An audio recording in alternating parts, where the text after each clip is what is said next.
Merry Christmas, everybody. Welcome to Real Talk. I'm Lisa, of course. I'm Tiffany. And here we speak fluent sarcasm. Notice anything different today? Isn't that the coolest? I have the best friends in the world. They know me so well. It's the shiny stuff. So, Merry Christmas. We hope you had an amazing Christmas holiday and you're getting ramped up for the new year. And today's topic is kind of fun, kind of quirky, kind of picking at my own brain, I guess. I don't know. So we'll see what kind of fun we can have with this. You go into a new year and I think a lot of people feel a sense of renewal. They feel like they're able to hit that reset button. Not the snooze button, the reset button. There's a big difference. And resolutions are made, the gyms are busy, cigarette sales are down, meal prepping stuff is up in sales. It's a whole new feeling as we cross into a new year.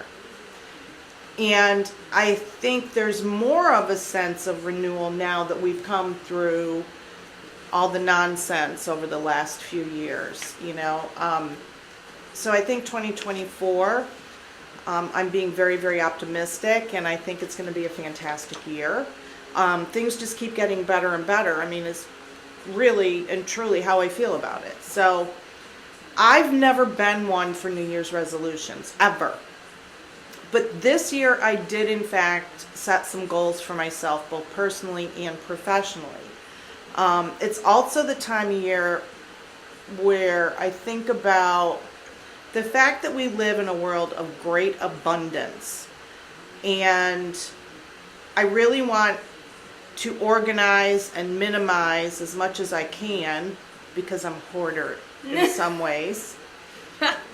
Anybody else like that? You just don't want to give things up because you may need it in 5 years? I mean, that's really the reality of it. Do you run around the house cleaning and purging and getting rid of things?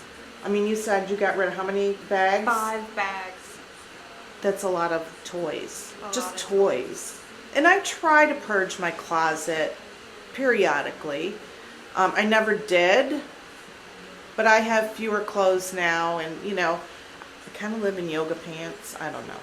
Anyway, but do you make that promise that you're going to clear things out and purge, and you won't overdo it anymore? I know I do. Yeah. It's harder to do it. It always looks good in my mind, I guess. I don't know.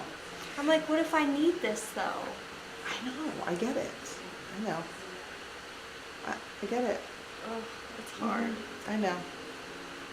So let's talk about some practical things that you can do entering 2024 with that fresh new home approach. Even if you're not in a new home, but you want to just feel like it's a new home. It's a new space for you.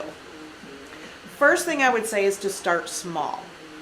Don't try tackling the whole house, and don't do what I do and start in one room and then the mess migrates to 5 other rooms. My husband yells at me all the time when I do this stuff.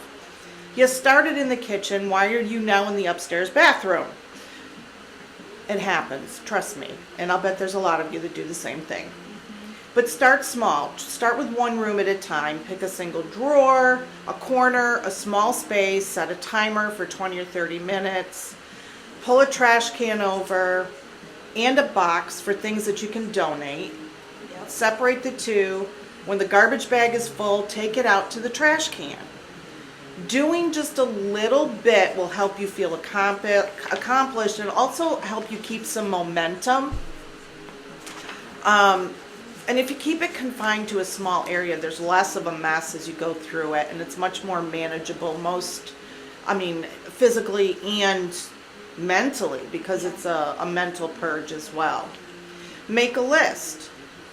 Run around the house, make a list, take a clipboard, whatever you have to do. Use your notes on your iPhone, whatever it is.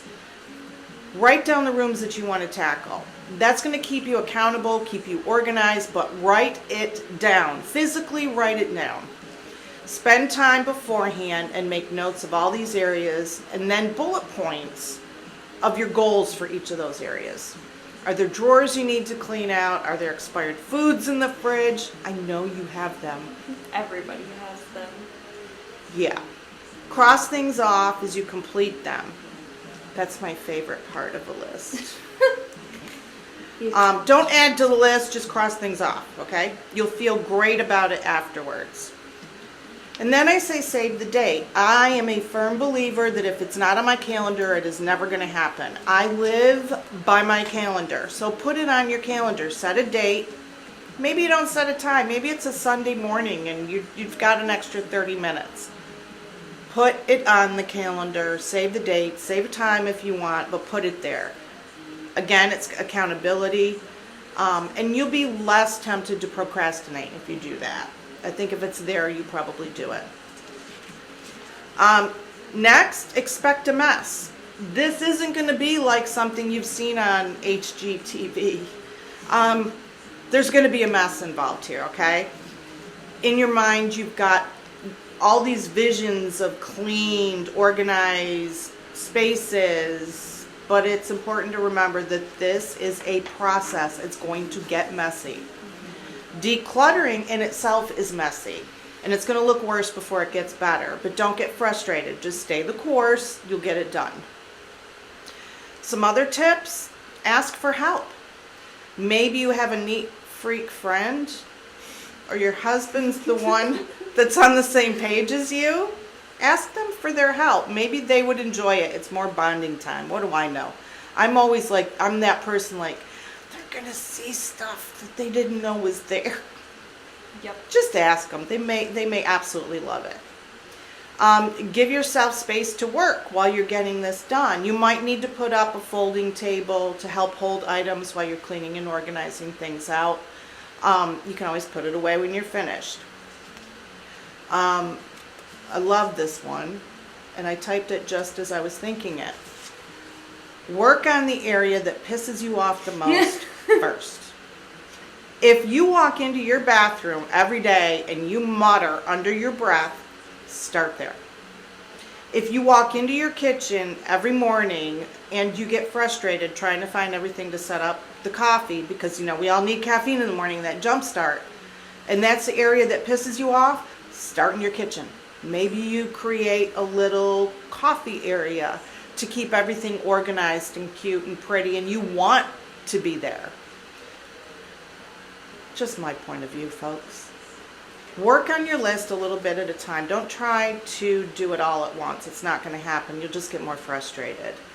Focus on one space at a time, and when it's done, cross it off, feel accomplished.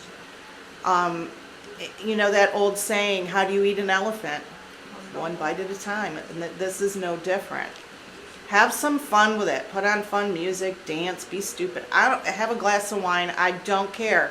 Whatever gets you through the process, do it. And then maybe the next time it won't be so bad. And lastly, I would say to remember that there are places to donate usable clean items. From clothing to kitchen utensils or anything like that. There are local shelters, women's shelters, Goodwill, Salvation Army, churches. Maybe you call the fire department. Maybe there's a family that got burnt out and they need everything. Mm-hmm. There are phone calls that you can make and drop these donated items off. They would be very appreciative. But whatever you do, just don't throw everything away if it's usable. So no matter what your New Year's resolution is, we hope that you find peace and happiness in the new year, along with good health and balance. Be kind to yourself and others, folks. And we appreciate you tuning in. Get out there, start 2024 afresh. It's going to be a wonderful year. Can't wait to see you in it. And don't forget, beep at the Jeep.